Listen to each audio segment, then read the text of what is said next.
Okay, so ngayon guys, tuturuan ko kayo na paano i-transform ang ating long form video sa mga reels. Kasi po, meron na pong tools ngayon po si Meta, bago po itong tools, na you can create playlist na naka-reels form siya.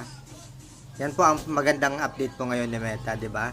So, yan po ang ituturo ko po sa inyo ngayon para matutunan po ninyo at hindi na po kayo mapapagod na gumawa pa ng paisa-isang reels.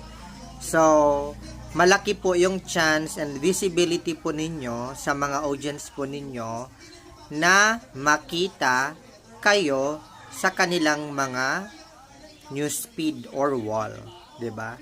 So, panoorin nyo po ito guys para matutunan po ninyo, ha? Sa mga hindi pa po nakapalo sa akin, please follow para sa mga marami pang tutorials na ituturo ko po sa inyo.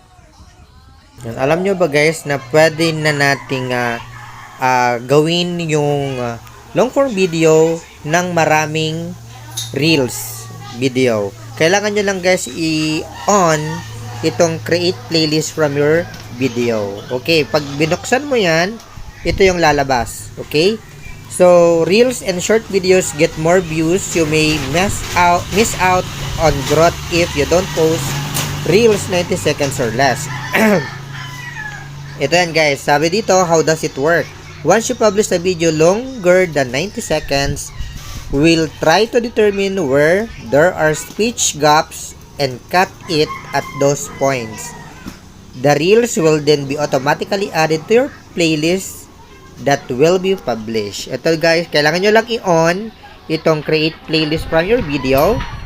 Then, para hindi na kayo gumawa ng sarili nyong reels, ito na, iset nyo na siya as default for the future videos. Okay?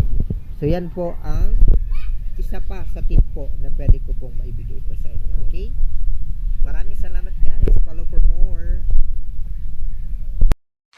Okay, so ito na guys ang sample ng ating created playlist in a reels form. Okay, may makikita kayo dyan na part 1, part 2, depende po sa haba ng inyong mga long form video. Ito po ay kinakat automatically into 90 seconds reels form video. Kaya makikita niyo dyan, maraming part up to kung ilang part ang may divide ng 90 seconds